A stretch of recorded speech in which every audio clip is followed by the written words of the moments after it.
Bien, alors, je disais merci d'être là. Donc, bon, je vous ai parlé un peu de mon parcours musicien. Je vais déjà, avant de rentrer dans le vif du sujet, vous expliquer comment je suis rentré là-dedans, pourquoi, et puis pourquoi j'en suis sorti. Mais, bon, il se trouve dans les milieux artistiques, vous savez, il y a beaucoup de gens qui sont dans la franc-maçonnerie. Moi, j'avais un ami depuis des années qui ne m'avait jamais dit qu'il l'était, et qui un jour s'est découvert à moi.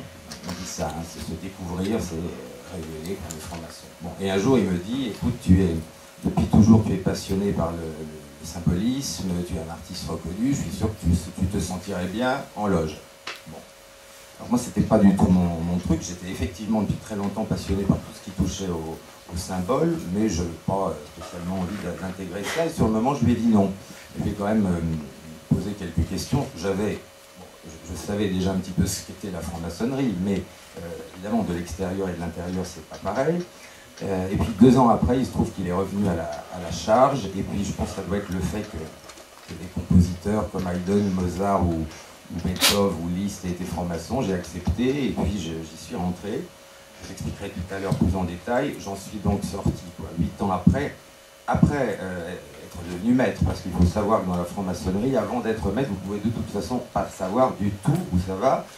C'est une structure pyramidale, et les apprentis ou les compagnons ne savent absolument pas ce qui se passe après, et c'est bien ça le danger, c'est ce que je vais expliquer tout à l'heure, c'est que vous avez des codes qui, alors, soit changent selon les grades et les degrés, mais qui peuvent rester les mêmes, mais la signification change. Je vous expliquerai justement tout à l'heure comment, par exemple, les aristocrates se sont fait couper la gorge après 1789 par leurs propres frères, et vous allez voir que tout ça est extrêmement prouvable, et ça n'a pas vraiment changé. Donc, ça, je vais vous expliquer ça tout à l'heure. Avant de commencer à rentrer dans le vif du sujet, il y a 3 mots qu'il faut vraiment que vous compreniez sur le plan maçonnique pour pouvoir suivre après. Ce sont les mots loge, obédience et rite.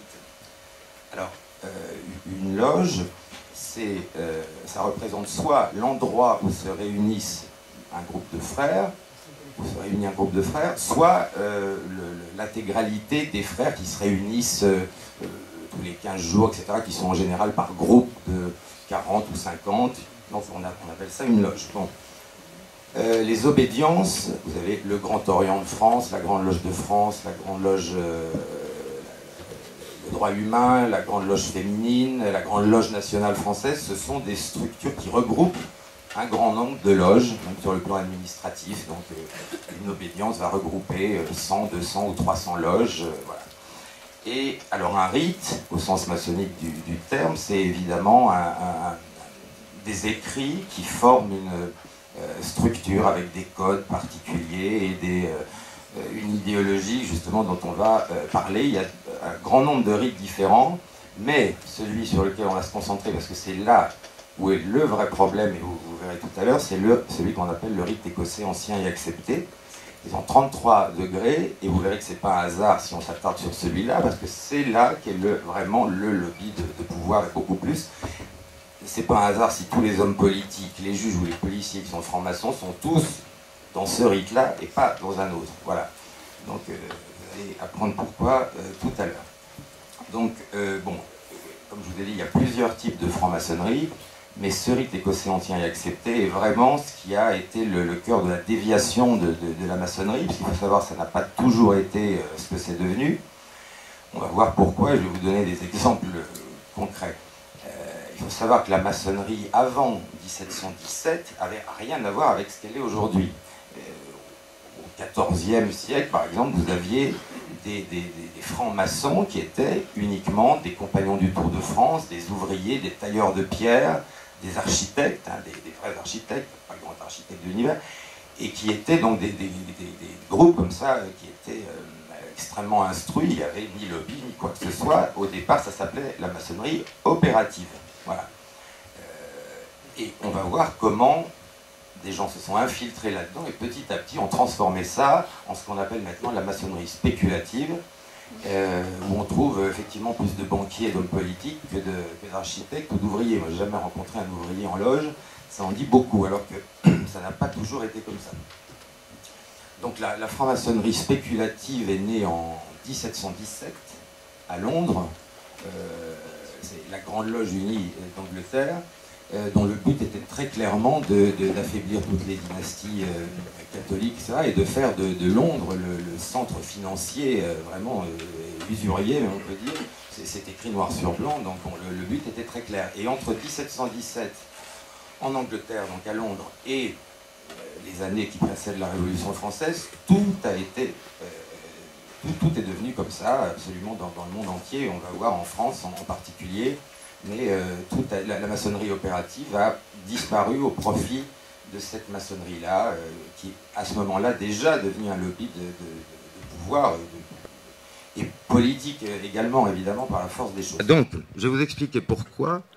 En franc-maçonnerie, par exemple, un apprenti ou un compagnon ne peut absolument pas comprendre où va le système et pourquoi un frère d'un certain grade ne sera jamais, à moins d'être vraiment malin et de connaître tous les rites et d'aller s'y reporter, ne saura jamais où ça va. Alors, je vais prendre un exemple. À l'époque, juste avant la Révolution française, voilà ce qui s'est passé. Vous avez un code en maçonnerie qui est donné aux frères. Le code ne change pas, par contre la signification change. Alors, vous avez LDP. Alors, on va dire qu'est-ce que ça veut dire. Alors, LDP, quand vous êtes apprenti, ça veut dire liberté de passer. C'est-à-dire, en gros, vous arrivez en loge, vous avez un frère couvreur avec l'épée qui veut vérifier que vous êtes bien franc-maçon, vous donnez le code, etc. Et vous avez la liberté de passer. Voilà, ça c'est la définition pour les bas degrés. Un petit peu plus haut, quand vous montez les degrés, le code reste le même, ça devient liberté de penser. Très bien. Et alors, quand vous allez dans les plus hauts grades, ça devient liberté, devoir, pouvoir. Déjà, on se rapproche. Mais vous allez voir que ce n'est pas fini. Parce que les hauts grades maçonniques, c'est de la cabale pure. Moi, justement, je me suis intéressé à ça, sinon jamais j'aurais pu comprendre où ça allait. Donc, avec la cabale, vous renversez les lettres D et P. Ça devient L, P, D, qui veut dire Lilia Pedibus Destrué, en latin, et qui était le code de reconnaissance des hauts grades, qui signifie donc foule aux pieds les lys, donc c'est-à-dire détruit le catholicisme et détruit la royauté. Foule aux pieds les lys. Alors évidemment, les aristocrates qui se sont bien fait avoir, qui étaient dans les bas degrés maçonniques, vous comprenez mieux comment c'est arrivé. C'est-à-dire que dans leur propre structure, vous avez des gens qui connaissaient le code ultime.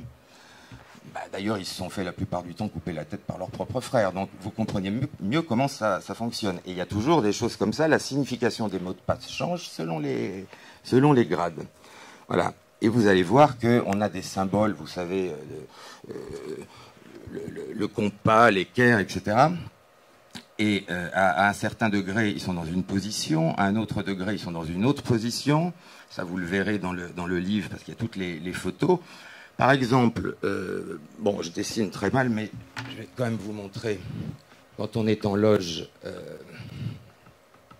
voilà. Quand on est en loge dans les premiers grades, vous avez l'étoile flamboyante, bon, qui est, bon, je dessine vrai, voilà, c'est très réussi, voilà, magnifique. Bon, voilà, on va essayer. Bon, c'est raté. Enfin bref, c'est pas exactement ça que je voulais faire. Voilà, vous avez la pointe unique en haut. Voilà, on va quand même faire ça mieux si on peut. C'est pas génial non plus, mais c'est pas grave. Et vous avez la lettre G au milieu. Bon, enfin, vous comprenez, ça représente le corps de l'homme et l'esprit. Bon, là, vous avez la position normale, enfin celle dont on croit qu'elle est essentiellement maçonnique, qui symboliserait plutôt l'esprit qui dirige la matière. Hein. Sauf que, bon, je vais vous épargner un deuxième dessin, vous pouvez très bien l'imaginer par vous-même, sauf qu'à partir d'un certain degré, elle se renverse. Et la pointe unique est en bas. Ce que certains appellent le bouc de Mendès, etc. Donc c'est pas satanique, c'est luciférien. Il y a une différence. Mais bon, on peut dire satanique si on veut, mais c'est surtout luciférien. Ça devient, dans les plus hauts grades, l'esprit au service de la matière. Mais ça, les gens des bas grades ne le savent pas. Et ça n'est que ça. C'est-à-dire qu'au bout d'un moment, on vous dit, ouais, vous vous rappelez de ce qu'on vous a dit, ce qu'on vous a appris? Oui, très bien. Oubliez-le, c'est le contraire. Voilà. Bon. Et ça, c'est juste un exemple parmi d'autres. Également dans la position de l'équerre et je ne sais pas si vous connaissez la signification, vous avez l'équerre et le compas. Voilà. L'équerre symbolise, maçonniquement parlant, le monde visible, la matière, et le compas signifie l'esprit, l'imagination, etc. Bon. Quand il s'agit du grade d'apprenti, le compas est derrière l'équerre. Au grade de compagnon, vous avez une branche au-dessus, une branche en dessous. Au grade de maître, les deux, le compas est sur l'équerre. Par contre, pareil, donc là, ça symboliserait effectivement l'esprit domine la matière. On part d'une pierre brute pour avoir une pierre cubique, etc. Sauf que, pareil, dans les hauts grades, ça se retourne et vous avez l'équerre en haut, le compas en bas. Voilà. Bon, je ne vais pas vous en donner, je pourrais continuer jusqu'à demain, mais je pense que ça suffit, vous avez bien une idée. Et tout le symbolisme est comme ça, si vous voulez. Les outils symboliques sont les mêmes, leur signification change en permanence. Voilà. Donc ça vous donne déjà une bonne idée. Alors, je vais vous parler donc évidemment du rite écossais ancien et accepté, qui est fondé sur un mensonge formidable et sur des faux, un type qui s'appelait Morin. Enfin, je ne vais pas rentrer dans ces détails-là, mais il faut savoir que dans ces 33 degrés, vous avez des choses proprement ahurissantes et que la plupart des gens ne savent pas. Alors, je vais m'attarder sur un grade qui est le plus dangereux et le plus hallucinant, qui s'appelle chevalier Kadosh. Kadosh qui veut dire saint en hébreu. Le chevalier Kadosh, s'il accepte l'initiation et s'il ne part pas en courant, il doit faire quoi? Il doit prendre un poignard et poignarder symboliquement la religion, le roi, etc. Enfin, c'est un rituel de vengeance talmudique qui n'a rien à voir avec ce que la maçonnerie a été. Et d'ailleurs, quand ces grades ont été créés, pareil, au XVIIIe siècle, il y a eu énormément de maçons. Il y avait aussi des gens honnêtes là-dedans qui ont résisté à ça et qui ont dit mais on ne veut pas de ces rituels-là, d'où ça vient. Bon. Et par exemple, le rite écossais rectifié, qui n'était pas du tout antichrétien, a condamné l'usage de ces grades. Malheureusement, aujourd'hui, c'est le grade le plus important, c'est la structure des hauts grades maçonniques. Et bon, le symbolisme, voilà, bon courage. Et vous allez voir que tout ça se tient. Pourquoi vous avez des grades comme ça? Parce que le but de ce que j'appelle la néo-maçonnerie spéculative, c'est très clairement, non seulement détruire l'Église, je crois que c'est à peu près fait, mais aussi ce sont des grades de vengeance. On parle de sang, on parle de meurtre, enfin ce sont des choses qui n'existaient pas du tout dans la maçonnerie opérative. Dans la maçonnerie opérative des Compagnons du Tour de France, vous prêtiez serment de fidélité à votre pays, au roi et à Dieu. Voilà. Là, vous avez, si je vous lis, attendez, je vais le retrouver, si je vous lis le serment, si j'arrive à le trouver, le serment qu'on vous demande, en gros, si vous n'êtes pas fidèle, on vous, je le trouve pas là, c'est pas grave, on vous coupe en deux, on vous arrache la langue, on vous brûle les boyaux, tout ce que vous voulez, les intestins, on vous jette dans la mer pour que plus une seule personne ne se souvienne même de l'existence de votre nom. Enfin, vous voyez, c'est sympathique.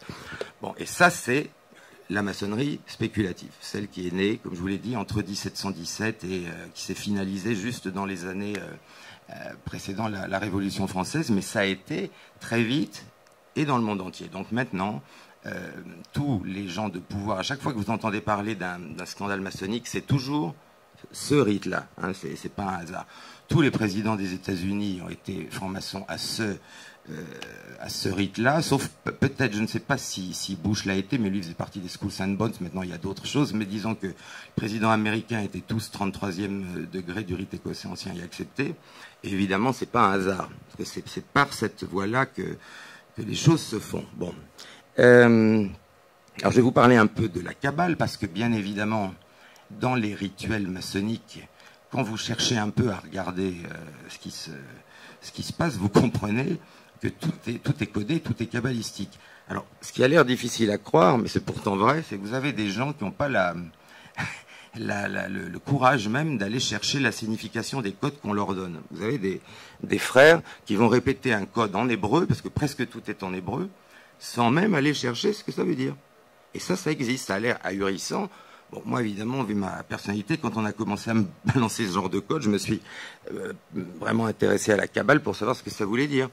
Donc vous avez, donc tout est en hébreu, et je n'ai jamais rencontré un frère qui parlait hébreu. Enfin, il y en a quelques-uns évidemment, mais la plupart du temps, les gens ne font même pas attention et répètent ça. Alors par exemple, je parlais tout à l'heure du 30e degré de Kadosh. Vous devez, en même temps que vous faites ce que j'ai dit tout à l'heure, prononcer Nekam Adonai, qui veut dire vengeance Seigneur en hébreu. Bon, mais vous avez des choses encore bien plus ahurissantes que ça. Je vais vous en trouver quelques-unes. Par exemple, quand vous êtes au 26e degré, bon, d'abord le mot sacré c'est Yehovah Yakin, donc c'est de l'hébreu évidemment. Un seul Dieu, éternel et souverain en toutes choses, etc. Je vous épargne les mots de passe. Et voilà l'extrait du rituel de réception, ce que vous devez répondre pour entrer en loge. Donc on vous demande quelle est cette triple alliance. Alors accrochez-vous pour la réponse, hein, vous allez voir que la franc-maçonnerie c'est vachement laïque. Et, hein, celle que l'Éternel fit avec Abraham par la circoncision, celle qu'il fit avec son peuple, Eliram, dans le désert par l'entremise de Moïse.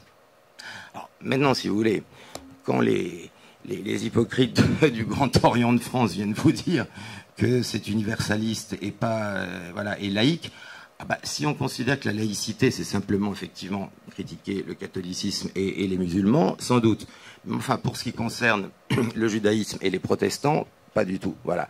Parce que tous ces rituels dont je vous parle ont été faits par ont été créés au départ par deux pasteurs protestants et par des juifs qui ont complètement même fait disparaître un grand nombre de codes, un grand nombre d'écrits pour les remplacer par ce que vous voyez là. Et tout le rite écossais ancien et accepté est criblé de ça. Je vous dis, je pourrais continuer pendant des jours. Bon, il y a quand même un autre exemple qui serait intéressant. Il faut savoir que le mot de passe, par exemple, du 21e degré, c'est Phaleg, qui signifie en hébreu division et confusion. Voilà. Enfin, vous voyez déjà, bon, vous connaissez tous sans doute le fameux Ordo Ab Chaos. Bon, enfin, de toute façon, vous avez vu sa réalisation en Syrie ou ailleurs. Enfin voilà. Bon, et vous avez ces mots de passe, confusion, chaos, etc., que vous retrouvez toujours en hébreu. Hein. Voilà. D'ailleurs, le mot sacré du 33e degré, il faut le dire en hébreu, Mi Kamoka Bahelim Adonai. Voilà, qui parmi les dieux est comme toi, Adonai. Moi, j'ai rien contre l'hébreu, hein, c'est très intéressant. Mais il faudra quand même pas se moquer du monde quand on nous dit que c'est universaliste, laïque. Bon, vous voyez un peu le résultat. Bon, il faut savoir aussi que la Kabbale, vous avez dû en entendre parler, mais c'est une mystique juive qui se divise en trois choses tout à fait différentes, la Témoura, le Notarikon et puis la Gématrie. Alors, on va s'attarder sur la Gématrie un petit peu. La Gématrie, c'est vous avez chaque lettre qui possède une valeur numérale. Par exemple, Aleph égale 1, Bet égale 2, Gimel égale 3, Dalet égale 4, etc. Et ça consiste à chercher le nombre d'un mot, c'est-à-dire par exemple 1 plus 2 plus 5, etc. Ça vous donne évidemment un nombre que vous allez, selon la loi des analogies, comparer à d'autres mots qui ont la même valeur et qui sont donc kabbalistiquement liés. Vous avez aussi donc le système de la Témoura. Vous prenez la première lettre de l'alphabet, vous la transformez en dernière, la deuxième en avant-dernière, etc., etc. Donc la Kabbale, c'est ça, et les codes maçonniques sont remplis de ça. Alors, je vais vous donner un exemple qui est, je pense, intéressant. Par exemple, en hébreu, le mot lumière, infini, mystère ont la même valeur numérale, ce qui est assez logique. Bon. Maintenant, si vous prenez d'autres mots, par exemple comme Messie, le Messie, en hébreu, hein, et le serpent de la Genèse, bah, ils ont la même valeur, 358. Si vous calculez combien il y a de chances pour que deux mots comme cela ait la même valeur numérale de 358, je ne sais pas sur du combien on est, mais 1 sur 2 milliards. Donc vous avez ça aussi dans les codes maçonniques. Le Messie en hébreu et le Satan, en fait, le serpent, la Genèse, ont la même valeur numérale, ce qui évidemment, kabbalistiquement, veut dire beaucoup.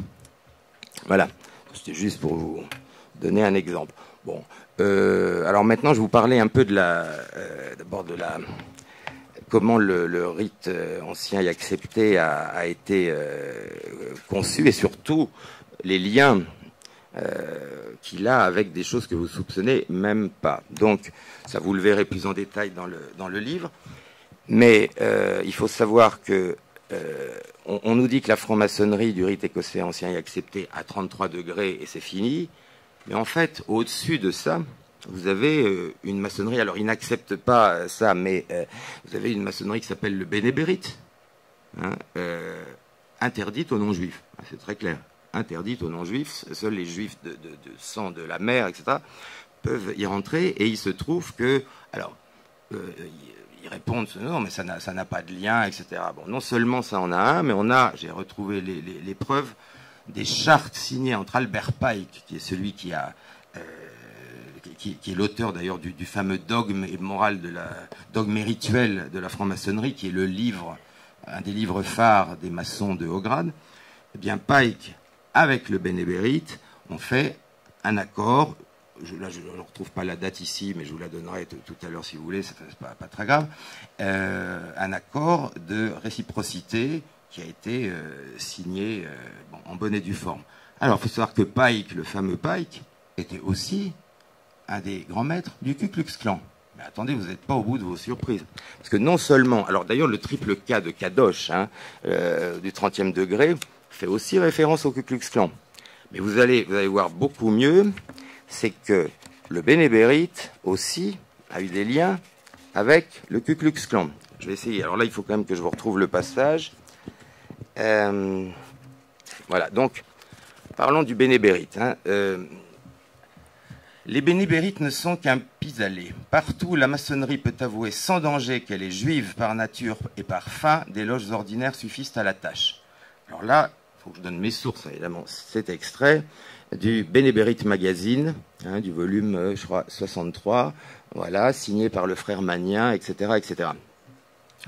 La maçonnerie est une institution juive dont l'histoire, les degrés, les fonctions, les mots de passe et le catéchisme sont juifs du début à la fin, à l'exception d'un grade intermédiaire et de quelques mots dans l'engagement.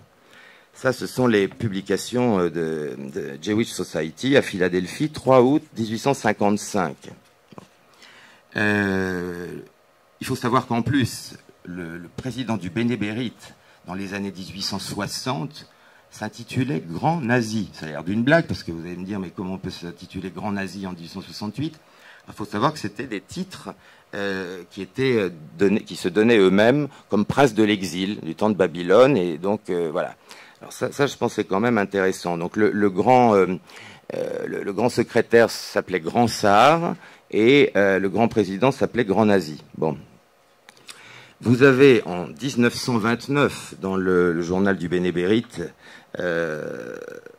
One Jewish Aristocracy, on découvre donc cet article. Si nous sommes en mesure d'avoir au Bénébérite 36 aristocrates juifs en vie, nous serons en mesure de propager partout notre évangile.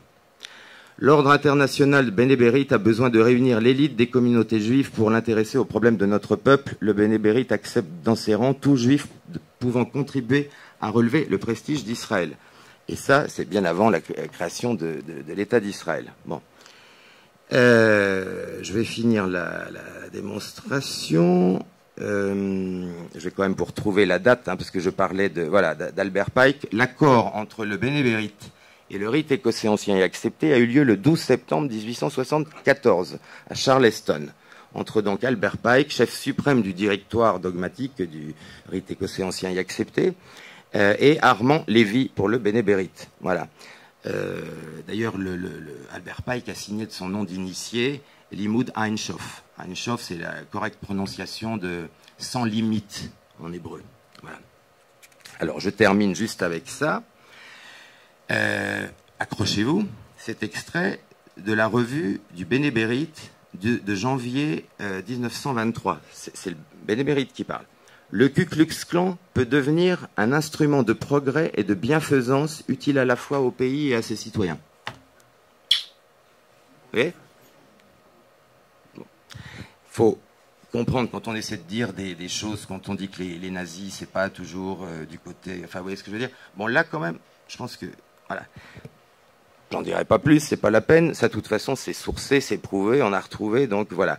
Et le grand sorcier impérial du Ku Klux Klan n'était pas du tout en reste, puisqu'il a dit « S'il est permis d'appliquer aux Juifs un des titres qualificatifs de l'ordre des chevaliers du Ku Klux Klan, on peut dire qu'il est lui-même clansman et que c'est lui-même qui a maintenu et montré le clanisme pratique. » Voilà, je pense que ce n'est pas la peine d'en dire plus.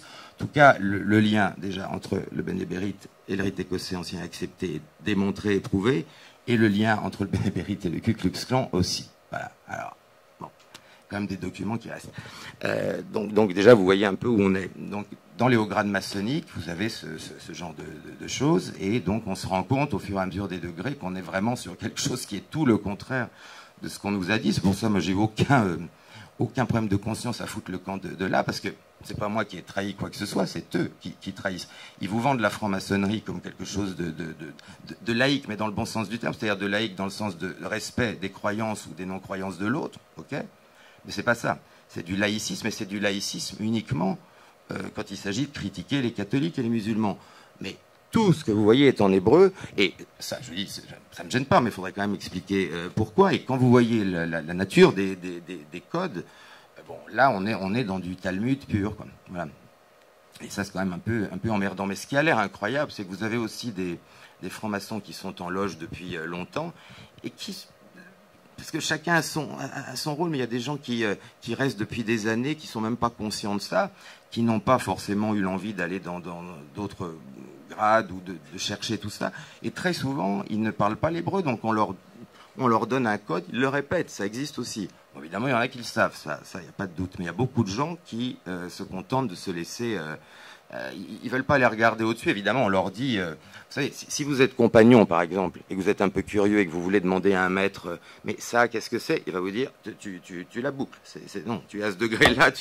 Non. Donc c'est pour ça que, à moins d'être vraiment curieux comme moi et d'avoir compris le système kabbalistique et de pouvoir remonter à la source, on ne peut pas comprendre où ça va. C'est pour ça qu'il y a des gens qui sont tout à fait aussi honnêtes en maçonnerie et qui sont, à mon avis... exploité ou en tout cas utilisé sans le savoir, mais il y a beaucoup de gens qui ne savent pas que ça va là. Voilà. Alors je répète qu'il y a d'autres rites maçonniques qui ne sont pas corrompus à ce point-là, mais ça c'est le rite le plus pratiqué au monde, et comme je vous ai dit, c'est pas un hasard si tous les politiques, les juges, etc. en font partie. D'ailleurs, j'avais soutenu mon ami Bruno Gollnisch à l'époque, qui avait été le seul homme politique français à avoir le courage d'essayer d'obliger la franc-maçonnerie à publier la liste des juges francs-maçons, parce que je ne sais pas si vous imaginez, quand on sait ce que sont les fraternels, vous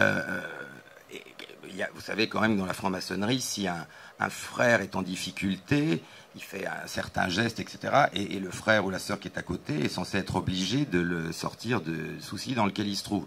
Alors quand il s'agit d'un restaurateur ou je ne sais pas quoi, c'est pas grave. Mais quand il s'agit de juges ou de policiers, vous pouvez imaginer où ça va. D'autant plus que les fraternels, c'est pire que la maçonnerie. Ce ne sont pas des réunions en loge où vous pouvez avoir un banquier, un restaurateur, je ne sais pas quoi. Les fraternels, c'est lorsque une même corporation se réunit avant, par exemple, je prends un exemple, vous avez le procès Tapie. Moi, je ne suis pas un fan de Tapie, mais cela dit, c'était étrange, hein, le procès Tapie Crédit Lyonnais. Là. Bon, voilà. On sait très bien qu'il y a la fraternelle judiciaire, qui en général est connue pour être très à gauche. Bon, ça, ils ont le droit, mais enfin, voilà. Donc, imaginez ce qui peut se passer dans une démocratie quand vous avez des juges et des policiers qui sont dans les systèmes des fraternels. Voilà. Donc, il ne s'agit pas d'interdire franc-maçonnerie, il s'agirait dans un pays démocratique d'exiger que ceux qui ont cette appartenance-là la livrent. Enfin, je veux dire, c'est pas... voilà. Bon. D'ailleurs, il y a des pays qui l'ont fait. Enfin, en France, je crois qu'on aura du mal. On peut espérer, on a fait passer le message... bon, on verra. Mais enfin, ça me surprendrait beaucoup. Alors, par exemple, pour vous donner une idée, il y a quelques mois, Madame Vallaud-Belkacem a reçu une très haute distinction maçonnique. Ah bah sûrement pour l'ensemble de son œuvre, évidemment. Elle a bousillé une génération, elle en a fait des crétins, elle a supprimé le latin et le grec, elle a amené l'autre abruti là, qui a un bras qui marche pas, là, je sais plus comment il s'appelle. Voilà, Debouze. À la place du latin et du grec, elle a foutu Debouze. Maintenant, elle fait de la propagande pour la franc-maçonnerie auprès des jeunes. Hein, et donc, pour l'ensemble de son œuvre, évidemment, elle a été récompensée. Mais alors là, c'est pareil. Il ne faut pas croire que ce sont les frères. Moi, j'ai jamais rencontré un frère, à l'époque où j'étais franc-maçon, qui avait une quelconque admiration pour cette nanette. Ça passe au-dessus des frères. C'est le grand maître de la loge, qui, pour des raisons X ou Y, bah là, évidemment politiques, fait ça. Il n'y a pas un vote. C'est ça que je veux dire. Alors, ce que je comprends pas, moi, quand j'ai vu des choses comme ça, j'ai foutu le camp. Et je comprends pas qu'ils y restent, parce qu'ils sont aussi utilisés. Mais il faut pas croire que ce sont les frères qui ont voté, des milliers de frères qui ont voté pour que cette femme soit décorée. Non. Simplement le passé grand maître de la Grande Loge de France qui a décidé ça. Voilà. No comment. Donc, effectivement, quand on dit que la franc-maçonnerie, bon, est apolitique, ça, de toute façon, ça fait marrer tout le monde, évidemment. Et ça s'arrête pas là. Bon. Qu'est-ce que je peux vous dire de plus? D'ailleurs, c'est quand même intéressant. J'avais soulevé le problème en loge une fois avant de partir. J'avais dit, mais quand même, Mozart était franc-maçon. Bon, il est mort bien jeune, le pauvre. Où étaient les frères de sa loge quand il a été jeté dans une fosse commune? C'est des petits trucs comme ça. Hein, voilà. Bon, là, ça n'a pas beaucoup plu, mais c'est pas grave. Évidemment, la réponse, on l'attendra longtemps. Voilà, donc moi je m'adresse autant à des jeunes qui sont rentrés là-dedans et qui parfois peuvent le faire tout à fait de bonne foi en disant essayez de penser à ça, quoi. Parce que l'idée de fraternité, il faut bien comprendre ce que c'est pas vraiment ça. Et de toute façon, la franc-maçonnerie a forcément besoin d'avoir des idiots utiles comme on a pu l'être. Il faut des artistes pour montrer que c'est pas uniquement composé de banquiers, de juges et de politiciens. Mais bon, ça s'arrête là. J'ai jamais vu un artiste ou un ouvrier du bâtiment, même brillant, etc., devenir grand maître d'une obédience. Hein, on est bien d'accord. Donc il est clair que c'est devenu... Et ça, c'est arrivé, je vous ai dit, entre 1717 et avant la Révolution française. Tout était déjà en place. Il y a beaucoup de gens qui pensent que tout ça vient de Jules Ferry. Bon, effectivement, celui-là, c'est quelque chose aussi. Mais il n'a rien inventé. Tout était déjà en place avant. Hein, les dérives de la maçonnerie, c'est pas le début du XXe siècle. C'est, comme je vous dis, la création de la Grande Loge Unie d'Angleterre. Et tout a été fait en quelques années. Sous la Troisième République, le gouvernement était entièrement maçonnique. C'est absolument hallucinant. Et d'ailleurs, Jules Ferry, qui passe pour un grand homme qui aurait créé l'école libre, obligatoire, etc. Bon, c'est pas difficile de vérifier que c'est Louis XIV, mais c'est pas grave, Louis XIV et Louis XV. Bon. Et surtout, ce que personne ne sait, c'est que Jules Ferry était terriblement raciste. Il a écrit des choses hallucinantes, mais bon, lui, il peut, quoi. Voilà. Et je vous parlerai tout à l'heure de Monsieur Crémieux aussi, parce que ça, c'est quand même quelque chose. Et vous verrez comment toutes les lois de petite minorité, on va dire, sont passées par les loges, via les loges et dans les loges exclusivement. Voilà. Donc, j'imagine vous connaissez tous le décret Crémieux, qui a donné la nationalité française à tous les juifs d'Algérie à l'époque, etc. Bon, ce que vous savez peut-être pas, c'est que le type s'appelait Isaac Moïse Jacob. Hein, bon, il y a l'intégrale. Voilà. Il a été initié en 1818 à la loge Le Bienfait Anonyme, à Nîmes. Hein. Il était au départ au Grand Orient de France, et puis ensuite, il a quitté le Grand Orient pour aller rejoindre le Suprême Conseil de France, du rite écossais ancien et accepté, dont il a pris le contrôle et dont il est devenu le souverain grand commandeur. En 1869, il réunit même à Lausanne une assemblée des Suprême Conseil de la maçonnerie pour terminer le boulot, c'est-à-dire pour ajouter encore davantage et essayer d'effacer tout ce qui pouvait encore rester des rituels d'antan. Hein. Et vous verrez que le gars, bah, évidemment, vous le retrouvez absolument partout, quoi qu'il arrive. C'est-à-dire le gars est d'abord avocat d'affaires au barreau, donc il prend le contrôle de la franc-maçonnerie, il est député de Chinon, ensuite il trahit le roi Louis-Philippe Ier dont il était proche, le lendemain il est nommé ministre de la Justice, Bon, ensuite, il y a, il fait supprimer le serment de fidélité à la couronne. Il fait virer tous les juges qui ne le suivent pas dans ses desiderata. Il exige la démission de tous les hauts magistrats qui n'acceptent pas, voilà, sa manière de faire. Enfin, en gros, tous ceux qui sont pas maçons. Sous le Second Empire, on le retrouve aussi, c'est-à-dire on le retrouve absolument partout. Hein, tout change, mais lui est toujours là. Député de la 3e circonscription de Paris. Ensuite, vous avez l'abdiction de Napoléon III. C'est pas grave, il devient à nouveau ministre de la Justice, à nouveau. Ensuite, il y a la Commune. Il se passe quand même des trucs en France. Hein. Il est toujours là, député, etc. Et ensuite, il devient sénateur inamovible jusqu'à sa mort. Voilà. 33e degré du rite écossais ancien et accepté. 33e degré qu'il a reçu d'ailleurs l'année même où il a intégré le rite, ce qui est totalement proscrit par les règlements, mais pas pour Isaac, Moïse, Jacob, hein, évidemment. Donc voilà. Voilà. Donc alors, en 1869, il prend le titre, il prend la tête de tout l'ordre maçonnique sous le titre de très puissant souverain, grand commandeur, grand maître. Voilà. Bon, je vais pas vous faire. J'aurais pu. Alors, il y a Albert Pike aussi, mais je vous en ai déjà un peu parlé tout à l'heure. Vous allez voir, le mec là, c'est vraiment la totale. Hein. Bon. Donc, quand vous voyez comment le rite ancien écossais, ancien et accepté, a été créé par qui, alors là, c'est la totale. Vous avez ça commence avec deux pasteurs protestants imbuvables, ultra-calvinistes, des Aguliers et puis Anderson. Donc les constitutions maçonniques ont été faites par ces types-là qui travaillaient évidemment à détruire tout ce qui pouvait rester de l'opératif et à poser les bases de tout ça, qui ensuite est repris par ce Pike dont je vous ai dit qui il était. Donc vous ne savez pas tout, parce que je vous conseille d'aller voir le phénomène.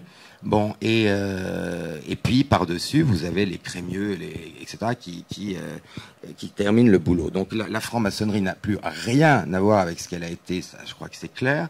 Mais pour l'histoire, quand même, il faut savoir que ça n'a pas toujours été ça, et qu'au départ, c'était effectivement, au XIVe siècle et avant, une société de métiers, de constructeurs de cathédrales, etc. Et vous avez vu comment l'infiltration a été faite, et voilà, maintenant on en est là.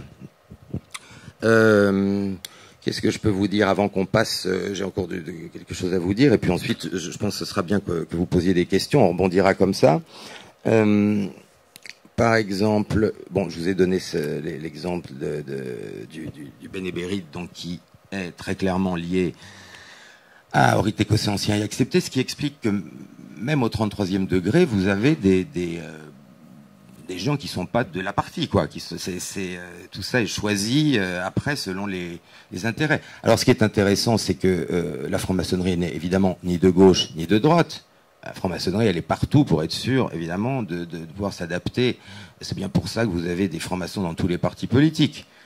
Je dis bon courage aux gens qui voteront pour Mélenchon, parce que quand on voit où il est placé dans la hiérarchie maçonnique, il ne faudra pas s'étonner. Voilà. Mais il y a aussi des francs-maçons, il y a Xavier Bertrand, il y a aussi Maître Collard. Alors, j'avais des amis tout à l'heure qui me demandaient comment se fait-il que Collard, qui est on va dire porte-parole de Marine, n'a pas pris sa carte au FN.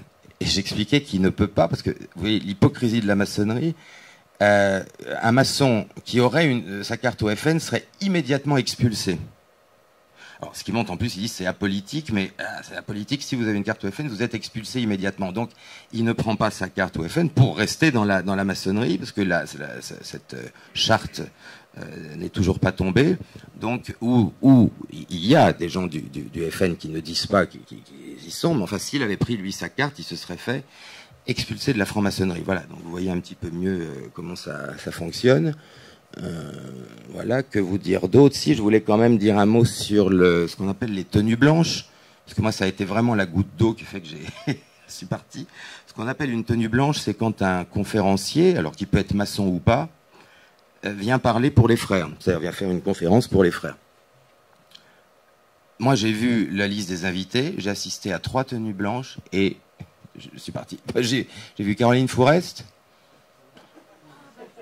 Si vous voulez, ça aide un peu. Moi, je conseille aux frères qui n'ont pas trop le courage d'en sortir, allez écouter ça, vous allez voir, ça va vous aider, ça va vous libérer un peu. parce que là, voilà.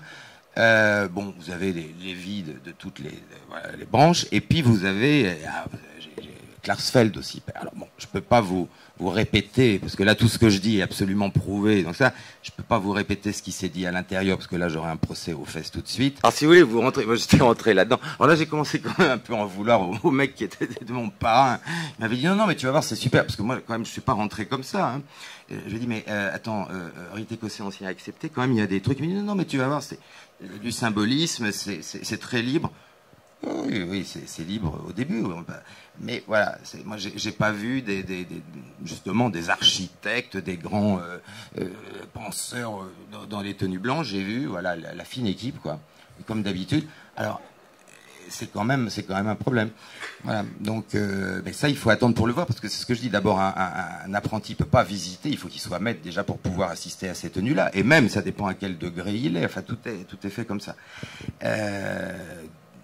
Donc on verra. Moi, ce qui m'étonne encore, c'est que, en fait, c'est marrant parce que vous avez j'ai encore des gens, bon, évidemment, alors, la plupart des francs-maçons, là, s'ils pouvaient m'étrangler, ils le feraient, mais j'ai quand même quelques personnes que je connais, des amis artistes, par exemple, qui sont encore dans ce truc-là et qui me disent, bah, des trucs, ils n'en peuvent plus, mais ils sortent pas. Alors parfois, c'est par peur, parce qu'ils se disent, bah, bon, pas par peur de se faire tuer, hein, c'est pas ça, mais par peur de se faire... Enfin, bon, par peur de se faire boycotter partout. Mais de plus en plus, il y a un malaise. Je ne sais pas comment ça se terminera, mais moi, j'entends de plus en plus de gens qui me disent « j'en ai marre d'être là-dedans ». Mais je dis bah, « écoute, dégage, sors, vas-y ». Enfin, je sais pas. Ou alors, essaie de faire changer ça de l'intérieur. C'est quand même incompréhensible qu'on la boucle à ce point-là et que des frères qui sont scandalisés de la décoration à Belkacem acceptent la boucle. Enfin bon, ça les regarde, mais c'est une structure tellement... lourde, et puis il faut comprendre qu'il y a aussi bon, il y a des gens qui ont peur d'en sortir, et puis il y a aussi des gens qui préfèrent ne pas trop voir ce qui se passe, et bon, enfin disons que l'ambiance est quand même gratinée. Il y avait eu il y a quelques années le grand maître d'une des obédiences les plus pourries, la Grande Loge nationale française, il s'appelait Stéphanie, le gars. Il avait réussi l'exploit d'envoyer une lettre à Sarkozy, c'était juste avant qu'il se représente et qu'il perde d'ailleurs. Il avait envoyé une lettre donc à Sarkozy qui disait « Nous sommes tous », enfin, il parlait des frères de son obédience, « Nous sommes tous des soldats à vos ordres pour vous faire gagner, etc. » Je peux dire que quand les frères ont appris ça, parce qu'évidemment Sarkozy s'en est servi, il lui a d'ailleurs répondu très gentiment en mettant les 3 points alors que... Bref. Et le type, évidemment, était empêtré dans des affaires financières, mais impensables. Ça a duré des années. Il se battait même dans les loges. Enfin, bon, vous imaginez un peu voilà. Et aujourd'hui, on a des grands maîtres d'obédience qui n'ont strictement rien à faire des frères. Il faut savoir que quand même... et capitation quand même. Capitation, chaque frère, ça va lui coûter quoi, 400 € par an. Hein, vous voyez, donc... Maintenant, ils font de l'art-tap, si vous voulez. J'ai même vu que... parce qu'au départ, la maçonnerie, c'était uniquement par parrainage. Quelqu'un qui vous connaissait, qui, s'il pensait que vous étiez apte à entrer, vous faisait rentrer. Ensuite, ils ont fait de la propagande pour être plus nombreux, évidemment. Et le but, ça a été tout de suite de faire en sorte qu'on puisse contacter soi-même une obédience, genre lettre de motivation, etc. Et puis maintenant, on fait plus fort, puisqu'il y a des jeunes dans les collèges, ou plutôt dans les lycées, qui reçoivent des pubs pour entrer dans la franc-maçonnerie. C'est-à-dire, on peut considérer que le PS, bon, est mort, hein, ça je crois que c'est clair.